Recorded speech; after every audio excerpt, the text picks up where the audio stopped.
On est ici devant l'entrée de l'ère mégalithique qui a accueilli pendant 3 mois l'exposition Dinosaures en chair et en os.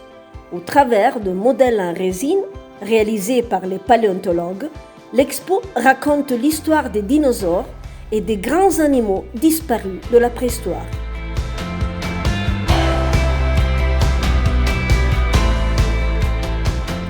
Tout le long de l'histoire de la Terre, on voit la disparition de certaines espèces. Par contre, seulement dans les temps récents, c'est l'homme qui en est devenu la cause. Le rhinocéros blanc est en voie de disparition en Afrique car il est chassé à cause de sa corne. Le dodo, un oiseau de la famille des pigeons, a été exterminé par les colons arrivés sur les îles Mauritius au XVIIe siècle à cause de son aspect un peu bizarre venant du fait qu'il avait perdu la capacité de voler. Si on recule dans le temps, on rencontre d'autres espèces disparues qui ont vécu avec les hommes de la préhistoire, avec les chasseurs du paléolithique des temps glaciaires, le cerf Mégacéros et le mammouth qu'on a vu devant l'entrée du site, et le rhinocéros laineux.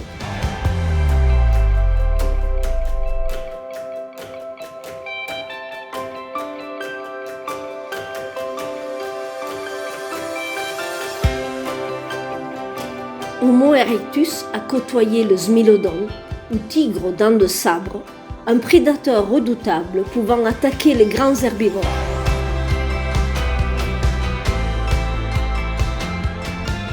À partir d'il y a 3 millions d'années, sur le continent américain, promenait le glyptodon, une sorte de tatou géant recouvert par une armure, et le paresseux géant qui a inspiré Sid du film L'âge de glace.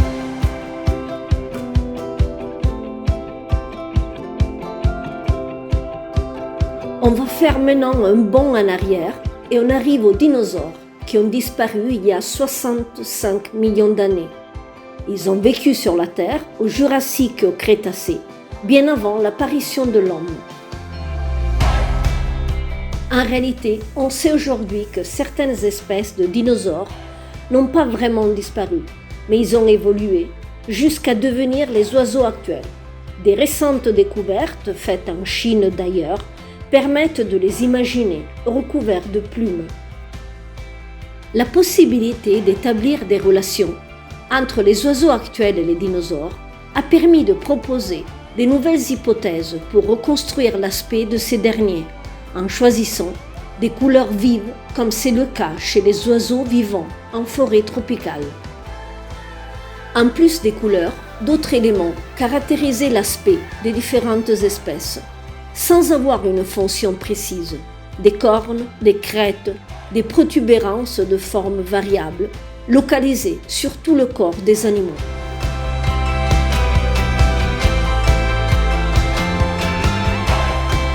D'autres fois, par contre, ces éléments pouvaient avoir une fonction bien définie.